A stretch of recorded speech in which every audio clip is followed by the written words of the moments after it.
Hi hello வணக்கம் friends, welcome to my channel. இன்றைக்கி பார்த்தீங்கன்னா நம்ம சேனலில் என்ன வண்டி சேல்ஸுக்கு பார்க்க போகிறோம்னா ஒரு டாடா சூப்பர் ஏஸ் மின்ட் வாகனம் தாங்க சேல்ஸுக்கு பார்க்க போகிறோம். இந்த வண்டியோட ரிஜிஸ்ட்ரேஷன் நம்பர் பார்த்தீங்கன்னா TN30 BM 4038 அப்படிங்கிறத வண்டியோட ரிஜிஸ்ட்ரேஷன் நம்பர். இந்த வண்டியோட மாடல் பார்த்தீங்கன்னா 2017 மாடலுங்க. வண்டிக்கு ஓனர் பார்த்தீங்கன்னா 2 ஓனரில் ஹேண்டில் பண்ணிக்கிறாங்க. இன்சூரன்ஸ் பார்த்தீங்கன்னா ஒரு 10 மாதம் கரண்டில் இருக்கும். எஃப்சி பார்த்தீங்கன்னா அது ஒரு 20 மாதம் கரண்டில் இருக்கும். லைஃப் டேக்ஸ் வண்டி மேலே லோன் கிடையாது. சில்வர் மெட்டாலிக் கலரில் கொடுக்குறாங்க. வண்டி தொட்டி சைடு ஆங்கிலே பார்த்தீங்கன்னா சூப்பராக இருக்கும். கேப்பனா 100% ஒரிஜினாலிட்டியாக இருக்கும். கேப் அண்ட் சேஸ் தொட்டி சைடாங்களில் எந்த விதமான குறைபாடுகளும் நீங்கள் சொல்ல முடியாத அந்தளவுக்கு இருக்கும் பாடி கண்டிஷனு. சேலம் டைப் ஆங்கில் படியில் இருக்குங்க. ரொம்ப ஸ்ட்ராங்கான ஒரு பாடி. தொட்டி சைடாங்கலாம் பாருங்கள் எந்த அளவுக்கு இருக்குன்னு தெரியும். நம்ம சொல்ல தேவையில்ல, வீடியோவில் நீங்கள் பார்த்தீங்கன்னாவே தெரியும். ஸோ இந்த வீடியோவை காமிச்சே நீங்கள் வியாபாரம் பேசலாம், அந்தளவுக்கு இருக்கும்.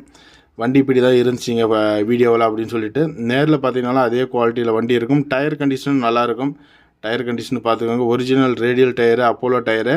ஸோ உங்களுக்கு பட்டன் அப்படி தான் தெரியும் ரேடியல் டயரை பொறுத்து.